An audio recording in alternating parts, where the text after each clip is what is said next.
Hello dear students. So far we have discussed about a capacitor, correct? And in between a discussion I have told that in between a two parallel conductor in a capacitor we have replaced our dielectric medium. But I told at that time take a patience and listen for next video. So this is a point where we are supposed to discuss a kind of dielectric material. Okay. Now we will discuss about a dielectric material. By the way, what do you mean by dielectric material? It is a kind of insulating material. It is a kind of insulating material. But what do you mean by insulating material? It is a material in which doesn't allow electric field which can pass through it. Why? Because there is no free electron left in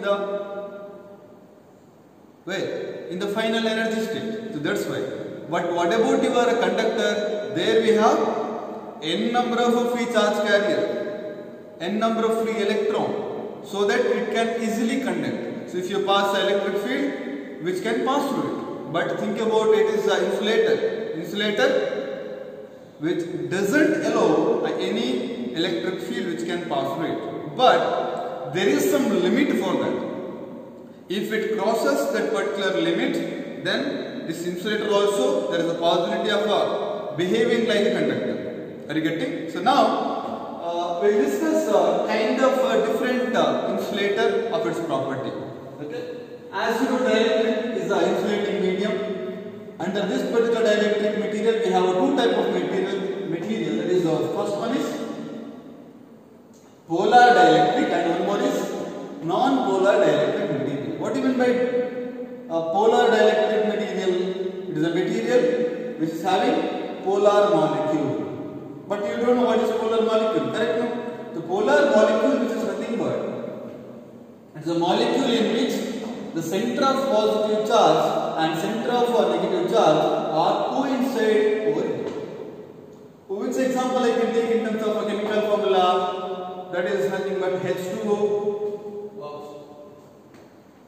Do not coincide with each other. That is called as a polar molecule. So, if the center of positive charge and center of negative charge do not coincide each other, then we can call it as it is a polar molecule. What example I can expect here? That is H2O and SO2, HCl and N2O. So these are the example I can expect over here. That's why this is a material having a permanent electric dipole moment. What do you mean by electrical dipole moment, which we discussed in the first chapter? That is what? It is a product of charge into the length of a dipole.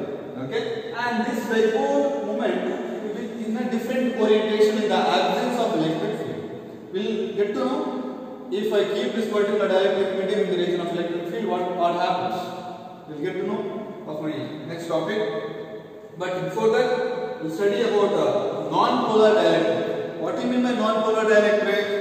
It is also material which consists of what? Which consists of what? Non-polar molecules. What do you mean by non-polar molecules? Center of positive charge and center of negative charge are coincide with each other. So which means, do you think it is having some dipole moment of its own in the absence of electric field? If it is having an electric dipole moment, it should have some displacement over here. Since positive charge and negative charge are coincide with each other, it cannot expect its dipole moment of its own. Are you getting? So that's why we can expect it is a kind of center of positive charge and center of negative charge are coinciding with each other. Now, next we will discuss. If I keep this polar and non-polar dielectric in the presence of electric field. Yes, we will move on to the next point, that is when you keep a same dielectric under the region of external electric field.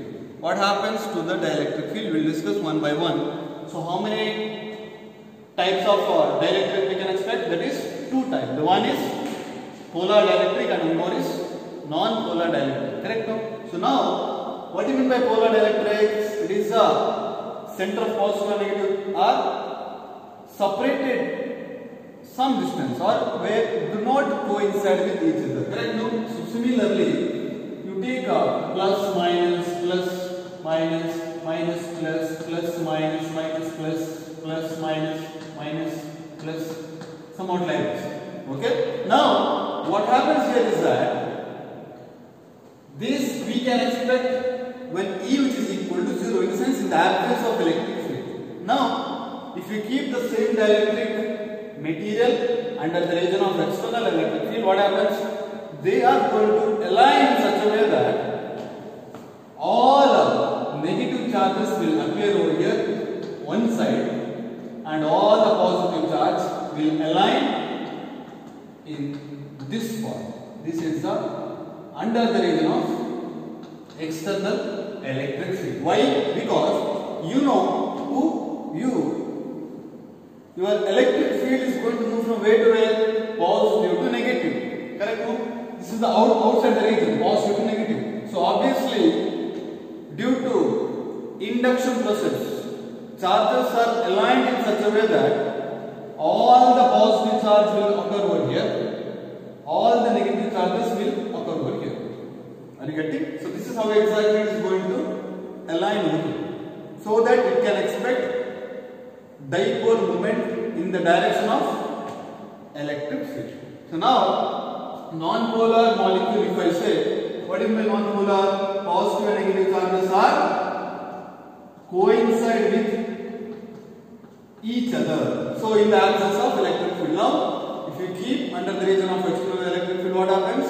Which align by itself somewhat like this. Like how it is aligned with respect to the polar molecule, the same thing it is going to align. Why? Because your electric field is moving from where to where? Externally from positive to negative. So positive to negative. This is positive, this is negative. So whatever charges which was there inside the dielectric medium, automatically which get polarized along the direction of electric field. So which means I have used one word, polarization. What do you mean by polarization? The polarization is nothing but is the alignment of a permanent dipole. It is the alignment. Alignment means by default it aligned a charges, negative here, positive here. Why? Because we are passing electric field. So by default, which can align, it was there in a different orientation. Now this charges positive moves here and negative moves here. At the meantime, it aligns along the direction of electric field, because this is the direction of electric field and this is going to align by default somewhat like this.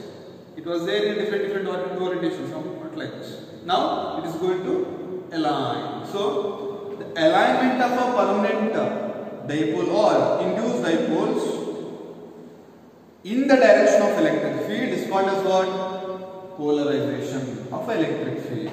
Okay?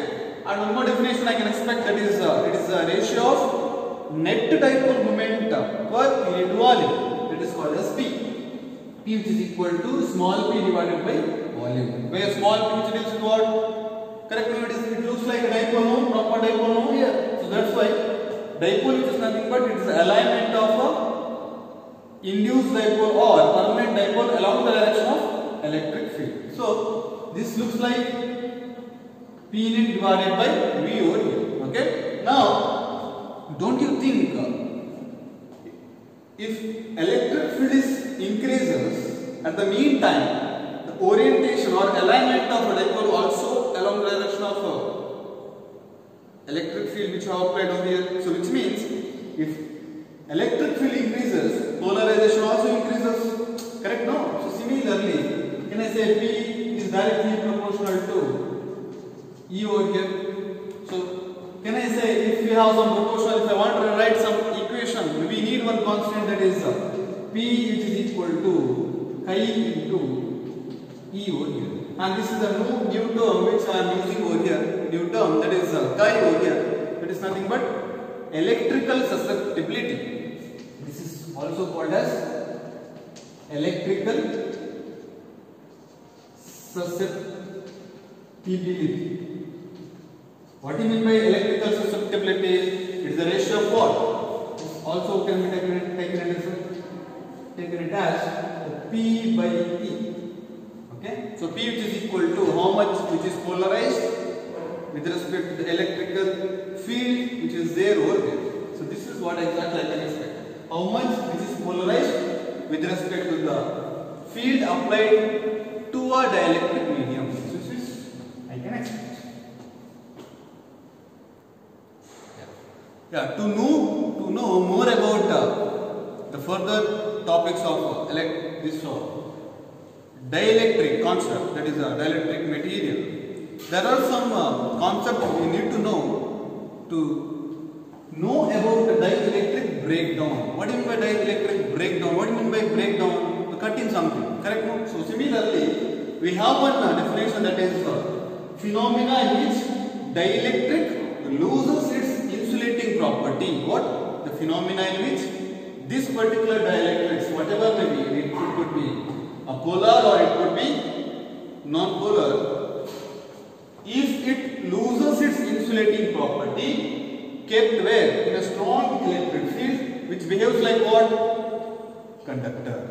So if it loses its insulating property, then it behaves like, obviously it is conductor. So that's why we supposed to deal, this is like a dielectric breakdown over here. And one more topic we need to discuss, that is the dielectric strength. What do you mean by dielectric strength? It is the kind of maximum electric field that can be applied without losing its dielectric breakdown. So up to certain point you can apply the dielectric medium or you can apply the electric field. So till that it can work. After that, if you apply means which shows the dielectric breakdown over here, so that it can behave like a conductor. So this is some point we have. Some note I can expect that there is some dielectric strength of some material, like if I take air as a surrounding medium as a dielectric medium, which is having the strength which is around 3 kilovolt per millimeter, volt per meter. So similarly, paper which we have 16 kilovolt per meter, and similarly glass we have 13 kilovolt per millimeter. So this is what exactly I can expect, a different dielectric strength of a different material.